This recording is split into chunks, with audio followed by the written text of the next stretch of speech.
The need for information about our world and our surroundings creates new communication channels and knowledge. Communication brings in new ideas. The type of information that contains location, shape, and relation to other structures is called spatial information. We build an infrastructure upon spatial information, which ensures coordination and activities towards exchange of data and services.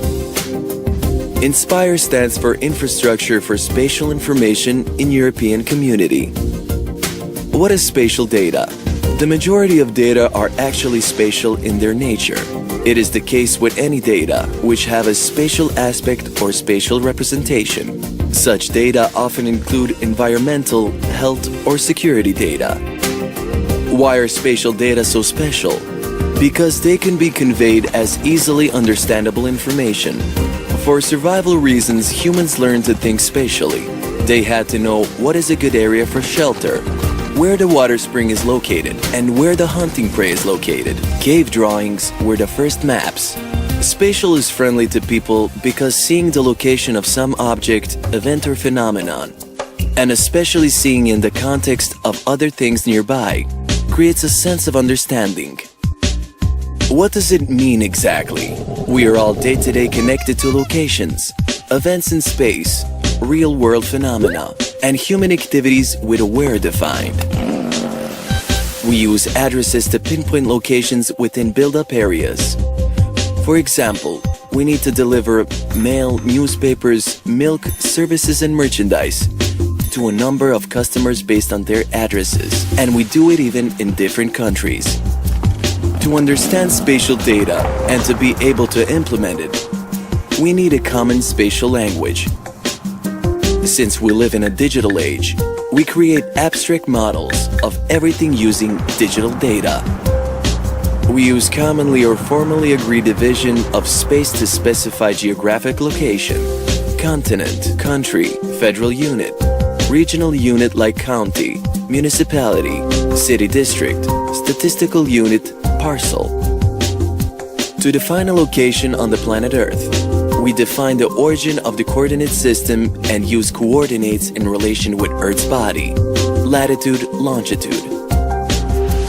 Seriously, how does all that stuff affect our lives? First, let's talk business. Choosing the most efficient place to build shopping malls or gas stations is dependent on spatial data. Farmers use spatial data to better manage crops. With spatial data integration, every business can be made more efficient and mistake-proof. Effects: increased sales, satisfied customers, better market communication, optimized network or retail facilities, decreased fuel consumption, to mention a few. Last but not least, more satisfied individuals, increased quality of life. So what else is there? Oh yes, safety and emergency situations. For a building permit, one needs to know what earthquake potential zone it is in, and therefore what level of earthquake resilience must be applied in the design. For emergency situations, high importance lies with the location of access roads, helicopter landing areas, nearest medical facilities, current crew locations, etc. Spatial data need to be exchanged, and for that reason a common spatial language needs to be spoken within a country as well as between different countries. Through INSPIRE Directive, the European Union defines elements of its spatial language in Annexes 1, 2 and 3, where altogether 34 data teams are listed as essential ingredients. Among other, they include administrative units, addresses, habitats, and biotopes. Among 34 INSPIRE data teams as potential showcases, rivers are chosen with their many aspects of spatially relevant context. Take flood control, for example. To manage floods, one needs to use layers of data like water features, streams, channels, lakes, etc.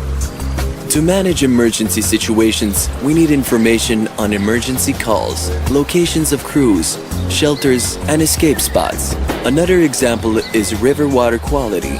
To obtain information on status quo, one needs data on water quality measurements, such as chemical, biological, and physical characteristics of water, sanitary water processing facilities, settlements, industry locations, and emissions into water, as well as groundwater sampling locations in the river influence zones.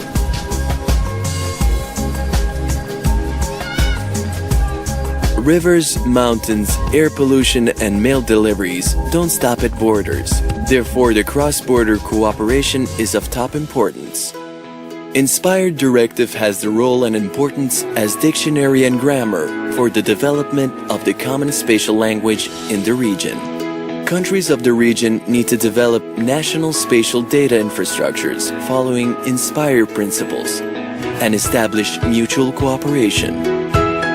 This is the way new information builds up connections and inspires ideas for future development between countries and people.